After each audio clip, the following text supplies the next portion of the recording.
The early morning sun had begun to pierce the mist over the waterfront estate, illuminating the lodge and surrounding grounds in a gentle golden light.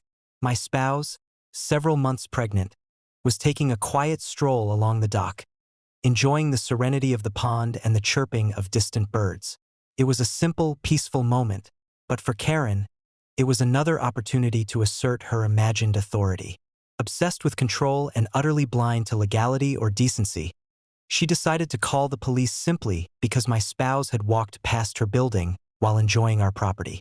I was inside the lodge, monitoring security feeds and overseeing the estate's defensive systems. Sensors had already picked up movement along the perimeter, and drones provided real-time visuals of my spouse strolling along the water's edge.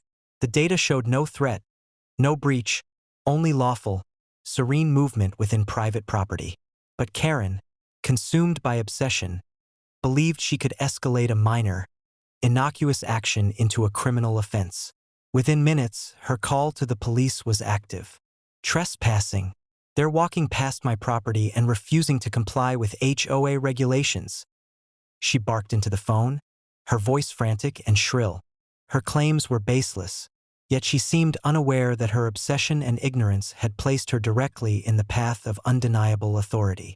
I stepped onto the terrace, credentials displayed clearly, and spoke into my own communication line to the approaching officers.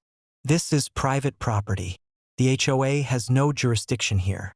Any interference will be recorded and may result in legal consequences for unlawful harassment. Karen's loyalists began to gather at the edge of her property, emboldened by the imagined authority her call had granted them. Drones captured every step, transmitting live footage to my tactical squad, who were already deployed in positions ensuring complete oversight of the area. Every potential approach was covered, every access point secured, and every contingency accounted for. The officers, arriving in response to Karen's call, immediately recognized the situation. Credentials verified, authority confirmed, the situation was clear. Karen's claims were fraudulent, her interference obsessive, and the actions she demanded unlawful. The officers calmly approached, asking her to stand down while recording the interaction. Karen sputtered, realizing her attempts to manipulate the situation had failed. Meanwhile, my spouse continued along the dock, serene and unharmed, the infant safely secured, aware only of the beauty around them, not the chaos that had nearly ensued. I watched from the terrace, confident in the estate's preparation and the law on my side. Every move Karen attempted was neutralized by authority, planning, and foresight. By mid-morning, Karen's interference had fully unraveled. Her loyalists dispersed, humiliated and powerless, while law enforcement made clear that no action was necessary on my spouse or family. The estate returned to its tranquil rhythm, the lodge, dock, and pond fully secure. I walked along the dock to join my spouse, the infant nestled in their arms. "She never stops," my spouse murmured, exhaling a quiet sigh.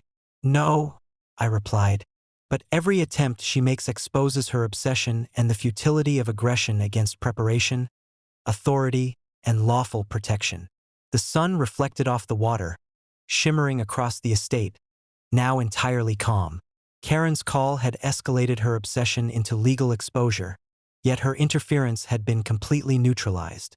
Tactical readiness, lawful authority, and meticulous foresight had preserved the estate, the lodge, and the family, leaving the property serene, untouchable, and entirely under control.